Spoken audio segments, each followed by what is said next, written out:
Hello दोस्तों, तो हम आज बात करने वाले खेसारी लाल यादव जी और अमर पाली दुबे का एक बहुत ही ज़बरदस्त सॉन्ग आज सुबह में रिलीज किया गया है। उसी के बारे में बात करने वाले हैं, जिसे गाए हैं खेसारी लाल यादव जी और शिल्पी राज जी, और लिखे हैं इसे विजय चौहान जी, और म्यूजिक दिए हैं आर्या शर्मा जी।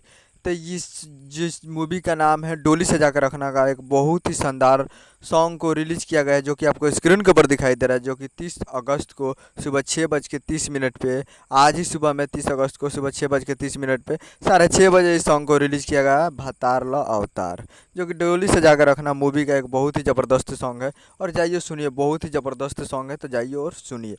तो उम्मीद कर रहा हूँ वीडियो अच्छा लगा तो चैनल को सब्सक्राइब करके बेल आइकन प्रेस कर दीजिए, ताकि ऐसे खेसारी लाल यादव जी की लेटेस्ट न्यूज लाते रहें। तो जाइए और प्यार दीजिए। और फुल ऑडियो सॉन्ग में रिलीज हुआ है SRK music Bhojpuri YouTube channel पे। तो जाइए और SRK music Bhojpuri YouTube channel पे फुल ऑडियो सॉन्ग जाकर देखिए और प्यार दीजिए। मिलते हैं अगले वीडियो में, तब तक के लिए जय हिंद, जय भोजपुरी।